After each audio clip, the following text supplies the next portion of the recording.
Aries. Welcome to your full moon in Aries, harvest moon, super moon tarot reading, and what you need to know about this full moon in Aries coming up on September 29th. I'm going to shuffle all these decks while I tell you what you need to know about the full moon in Aries. I've always done these videos just as tarot readings, but I feel like people also just want to know what's going on for the full moon. So I'm going to tell you while we shuffle. So this is going to be a very spooky reading. I'm using all kind of my spooky decks. This is the Kill Star Tarot. I have my Horror Tarot. I have my Horror Oracle. I have my Halloween Oracle. So we're going to get real spooky because it is officially fall. And I'm just spooky all the time. But we have a full moon, super moon in Aries coming up on September 29th.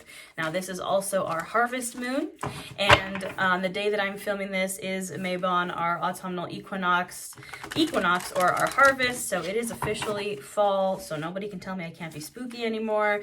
But yeah, so what is going on for this full moon in Aries? Here's what you need to know. We know Aries is a fire sign. We know Aries is very fiery, very passionate. I feel like Aries kind of gets the bad rep of being like angry or really, really passionate, but I like it because I'm an Aries Mercury, so I communicate like an Aries. And I have 2 fire signs, my big 3. So yes, it is on September 29th. Aries in the body rules the head, the face, and the blood, the arteries. Aries in the tarot is ruled by the Emperor, so big boss energy. And this full harvest moon in Aries is reflecting on the new moon in Aries that we had in March of this year. I believe it was March 22nd. We had a new moon in Aries. And this harvest moon in Aries is like what has been harvested from that new moon. So what intentions, goals, dreams did you set under that new moon in Aries? And where are they now? How's it going out? Check in with that harvest. For me, I was actually in Salem on my Salem retreat, my Witchcraft and Wellness retreat, which, by the way, if you'd like to come to one of those, my last one for 2024 is available to sign up for. It is in Sedona, Arizona. It's like a witchy camping trip of your dreams. Come join us. It's under the full moon in Capricorn in June. Anywho, so I was actually at my Witchcraft and Wellness retreat in Salem under the new moon in Aries. And I did a bunch of spell work under the new moon. I did a lot of intention work about moving to Salem. And I have manifested so much on that front. I'll be moving to Salem next year. I'm actually going to Salem with my mom in December. I have a new partnership with a hotel there. Like, there has been so much harvested on that front. So, you know, again, check in with where you were under that new moon in Aries, or just what you were kind of doing in March of 2023, this past March, and how far has that come now? Maybe you have like completely reset and you're doing something different. That's fine too. But this is our harvest moon, so it's time to celebrate the harvest. Be grateful. And also, Aries rules our solar plexus chakra, which is our chakra of personal power, of confidence. So release. We know full moons are about releasing anything that is blocking you from your passion, your confidence, from going after your goals. This is also our last full moon before eclipse season. So the next new moon in Libra will be a solar eclipse, and then the next full moon will be a lunar eclipse, a blood moon, Halloween weekend, which I'm very excited for. Anyways, so I think that's it. That's all you need to know. I'll probably be talking more about it as we go through. So we're going to start with the recent past. What was happening in the recent past? We have the 6 of Wands. Card of victory here, looking at the bottom of the deck. So in the recent past, some kind of victory. And honestly, it's funny because the 6 of Wands is like what I was feeling for this full moon in Aries, is like, you know, it's that victory. In the yoga class for this full moon in Aries, which I also have free here on my channel, we'll be doing Ujjayi breath, which is victorious breath. So that's what got me thinking about the 6 of Wands. And these cards are just so big I can barely shuffle them. But that was the 6 of Wands lurking at the bottom of the deck. After just a little zhuzh, we have the 2 of Wands. Again, all the fire. All the fire is coming through. So what was happening in the recent past? 3 of Wands. It's all Wands here. Recent past, the Empress. We love to see it. The High Priestess, wow, heavy on the Divine Feminine here. Justice, wow. 6 of Cups. And the 5 of Swords. So, again, we have the 2 of Wands at the bottom of the deck. You can see in the 2 of Wands, traditionally, It is a person holding the world in their hands. You can see the skeleton is holding this kind of like magical crystal in their hands. It's infinite possibility. You know, it's that fresh spark, a new passion, and all the possibilities having the world in your hands from that spark. And this is the recent past. So again, we have the Three of Wands with Justice, the card of Libra. We just entered Libra season today as of me filming this, but this is the recent past. We have the Three of Wands and Justice. And the Three of Wands sometimes can signify delay, but the delay is more so because you're planning, right? Because if we have the Two of Wands at the bottom of the deck, this was like, okay, I have the world in my hands. I have the infinite possibilities. And with the Three of Wands, it's like, okay, now where do I go with that? It's like taking a moment to stand on the top of that mountain and be like looking at all the paths. And you were really weighing your options. I feel like with Justice here, you were like, which path is the best? Which is the best for me? You know, they might not all be easy, but which route do I want to take? What are the steps that I want to take towards my goals? And really just kind of like weighing out your options. Justice, the card of Libra, is karmic justice. It is also cause and effect. So again, if I do this, this will happen. If I do that, that'll happen. And you were kind of like weighing that out, I feel, in the recent past. Then we have the Empress and the Six of Cups, really heavy on the healing, inner child healing specifically with the Six of Cups. But the Empress is Taurus Libra energy. It's Venus energy.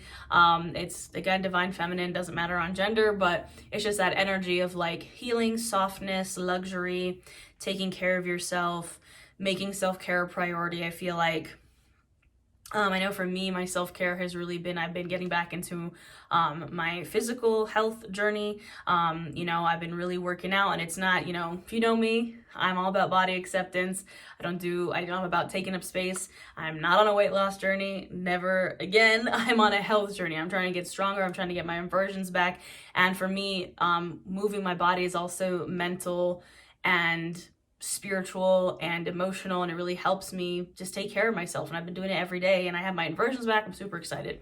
But that's kind of this vibe. It's making self-care intentional. It's making inner child healing intentional, just really intentional healing. And then we have the High Priestess and the Five of Swords. And the Five of Swords, you know, it's usually after a battle, and this person's like really tired after the battle. It can be a battle of wits.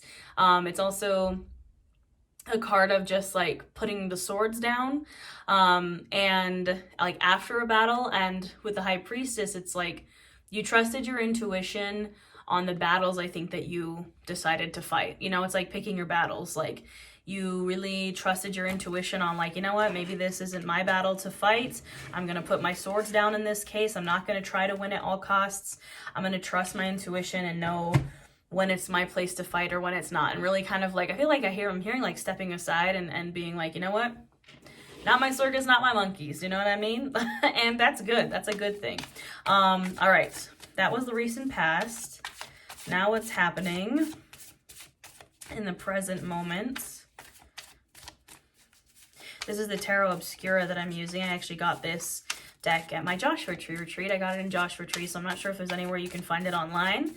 I haven't had any luck finding it, but I do have a lot of the decks that I'm using here linked in my Amazon storefront, which will be in the description box below.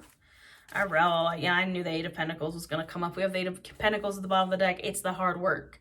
It's the Eight of Pentacles is like the training montage that you see in like Rocky or whatever, that it's like a span of a year, but it's like in 5 seconds of someone like working really hard. That's the Eight of Pentacles. Like you're in that working really hard journey. We have the Hermit here, card of Virgo. We just ended Virgo season. Well, I thought it was a Six of Wands. It's a Seven of Wands, so defending our victory. We have the Death card here, card of Scorpio. Eight of Wands, so many wands in this reading, so much fire. Five of Pentacles. And the Seven of Pentacles. So, again, the Eight of Pentacles at the bottom of the deck, hard work. This is the grind. We're in the grind right now. We're in the hard work right now. And what's kind of fueling that? We have the Hermit with the Eight of Wands. I think very quickly we're coming out of a hermit mode. Like, I don't know about y'all, but I've definitely been deep in the hermit mode. You know, the hermit mode is that. Hermit mode, hibernation, working on yourself, soul searching, taking some time off, and now we're really fast. We're rapidly coming out of that Eight of Wands.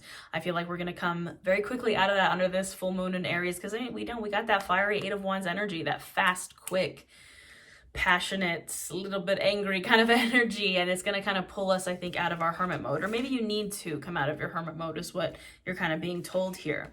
We're also defending our victory. Seven of Wands, defending your place at the top of the mountain, defending your victory against the Five of Pentacles. The Five of Pentacles is feeling out in the cold, being broke, rotten harvest, being alone, being injured, being in poverty, or, you know, financial loss, whatever it is. We have been defending ourselves against that like hard.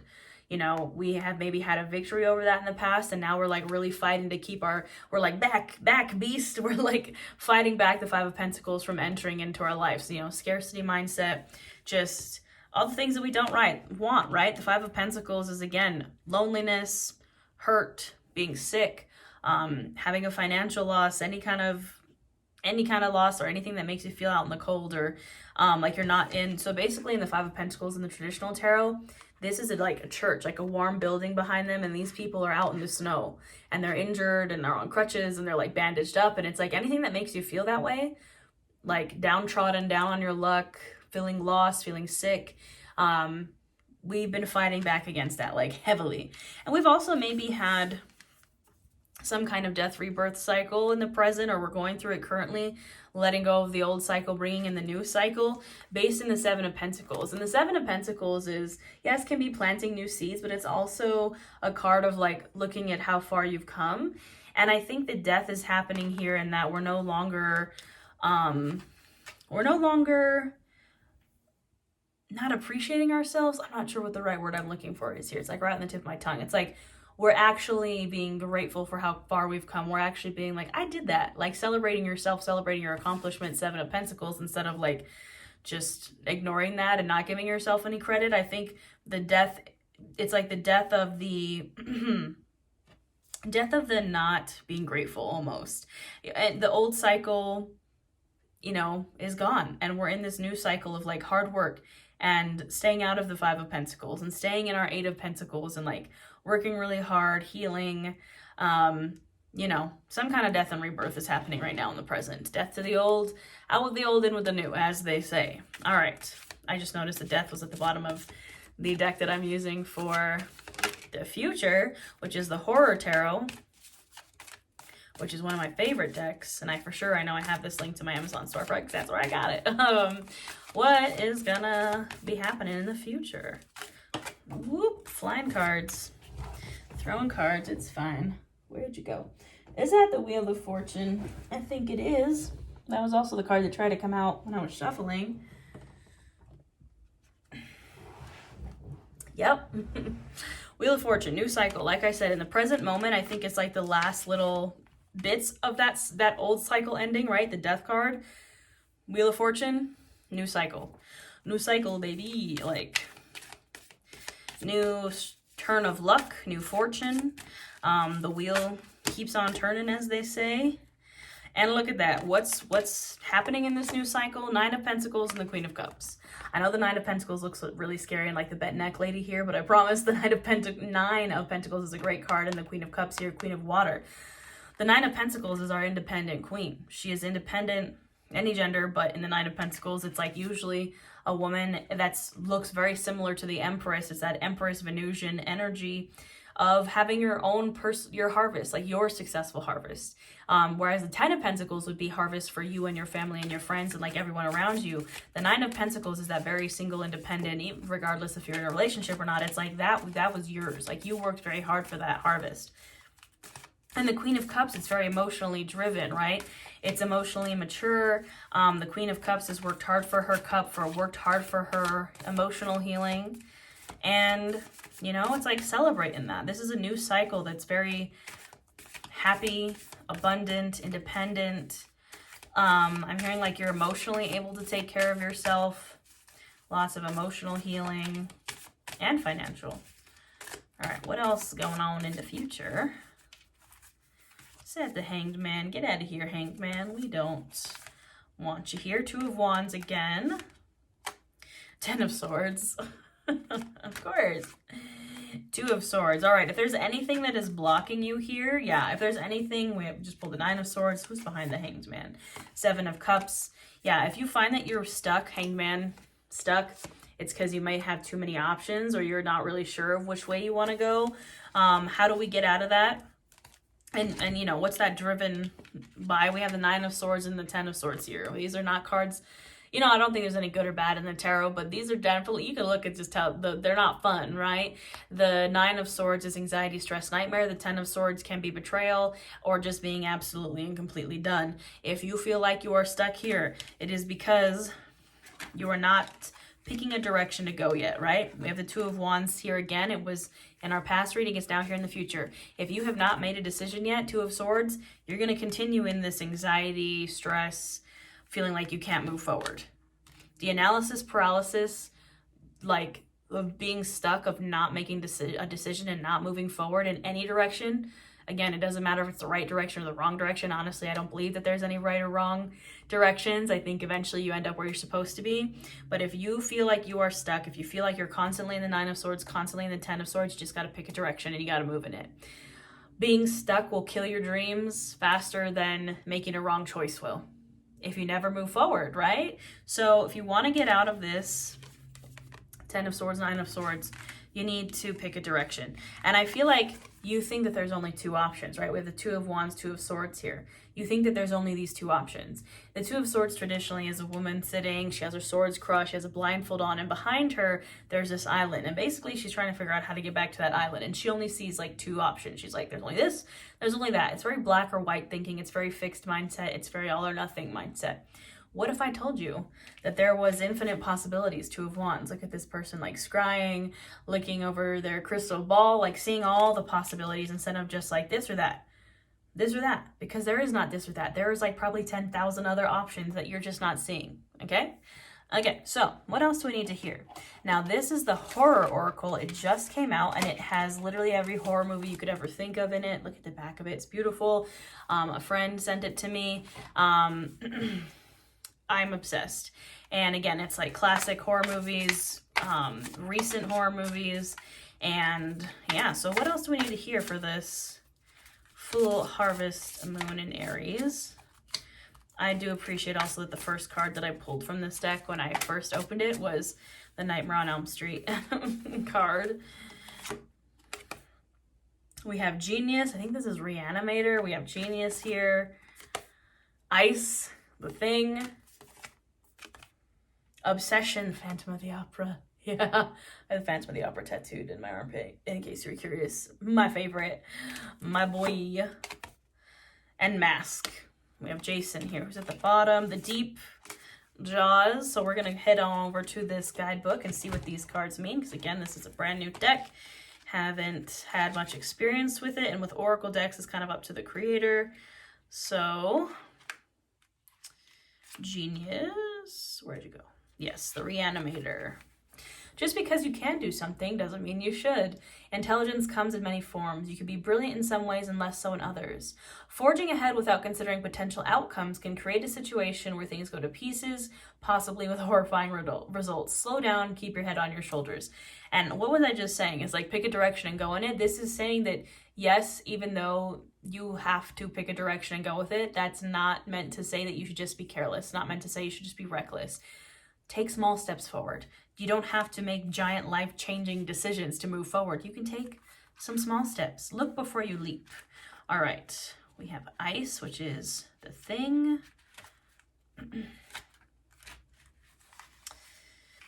A difficult or unforgiving environment can play a major role in our health and sense of well-being. It can limit and control our behavior as well as the actions of those around us. Harsh circumstances can allow bad energies to mutate and thrive in the extreme.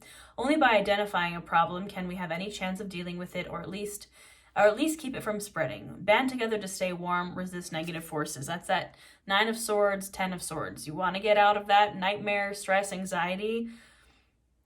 You gotta get yourself out of it, right? If you're stuck in that, again, a difficult or excuse me, my throat just like a difficult or unforgiving environment can really mess you up. Harsh circumstances can make things worse. Move out of it. If you're feeling stuck, you just gotta get somewhere else. You gotta do something else. Obsession, Phantom of the Opera. I'm so excited about this card.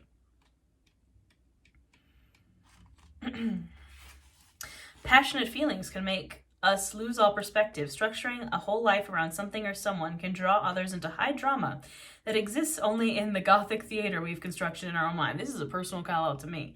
When we force others to play roles they would rather not explore, expect disaster. Perfect plans and chandelier high hopes crash the hardest. Dial it down. Hype usually leads to disappointment. It's like unsaid expectations or unmet expectations. If you're really expecting, someone to behave in a certain way, or you're really obsessed with something, it's very quick to get disappointed. This is just an example, but like everyone was like super obsessed with the Barbie movie, and I like hyped myself up so much because I was like, yeah, it's gonna be really good because everyone says it's gonna be great. And then I had such high expectations that when I saw it, I was like, I mean, it was good, but it wasn't like that great.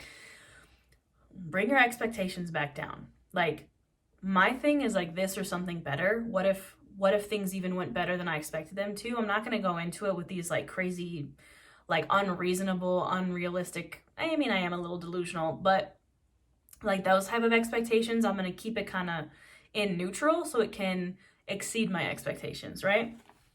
Mask for Friday the 13th. Who is anyone really? Behavior and demeanor can disguise an identity as well as any mask. Those with an agenda may be those we least suspect, especially if we encounter them in a jovial atmosphere or scenic circumstances. If deception is revealed, it may come in a sudden piercing moment of recognition. We had known the truth all along. Be wary of misdirection. The signs are there to be seen. Yeah, I think if you're stuck in that Two of Swords, at like which direction do I take kind of energy, just be wary. And the Seven of Cups, we have the Seven of Cups behind the Hanged Man. Things might not be as they seem. If you have a lot of options, do not choose the too good to be true one. Definitely a specific message for someone. Take what resonates, of course.